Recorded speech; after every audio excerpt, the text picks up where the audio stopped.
I'll speak to one reason that we directly experience and are affected by, which is the teacher shortage.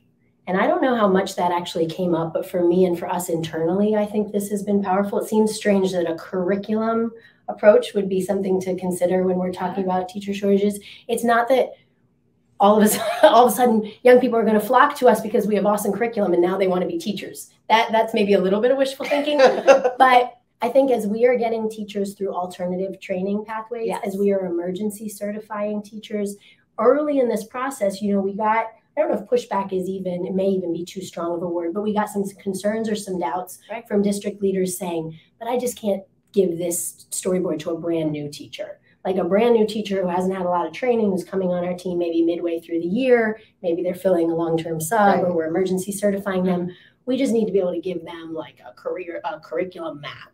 Right.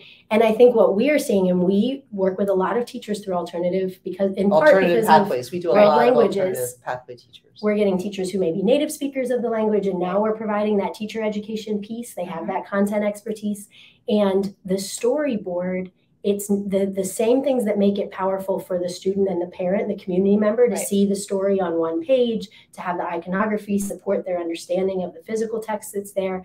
That's those same features mean that it's not the only thing you're going to give a brand new teacher, right? But you take a teacher, maybe even one who hasn't been trained in the educational context, everybody understands story. Yeah. So you can take someone who has the content knowledge of chemistry and say, this is how we're organizing that content expertise that you have that I don't have. This is how we're making it work for students. And so I think that we are finding that that's a way to support people who are coming into this field in this frankly tough time to find. Well, and I want to take a quick pause too, because we're using curriculum storyboard. So just in case folks don't know what a curriculum storyboard is.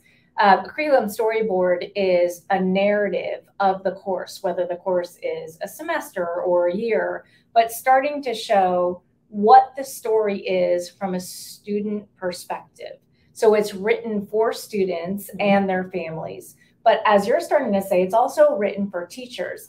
It's that 10,000-foot view of what the curriculum narrative or through line is, not just one topic at a time, but also starting to say, how does what we're experiencing in Unit 1 make us more strategic, skillful, thoughtful as we're moving into Unit 2 and Unit 3? So what are the patterns that we're seeing? What are the predictions that we're making?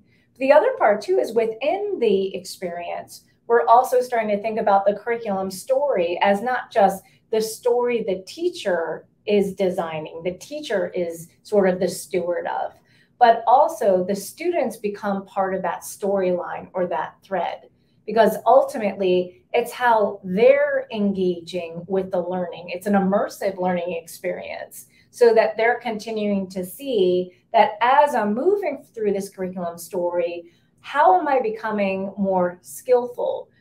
How has this expanded my knowledge, my frame of reference? How does that impact the interactions, the aspirations, the ideas I have? So I think that's sort of a basic, quick overview of a curriculum storyboard that very much is connected back to, Olivia, what you said in terms of it helps from a teacher shortage point of view when you're onboarding teachers, especially if they are brand new to curriculum.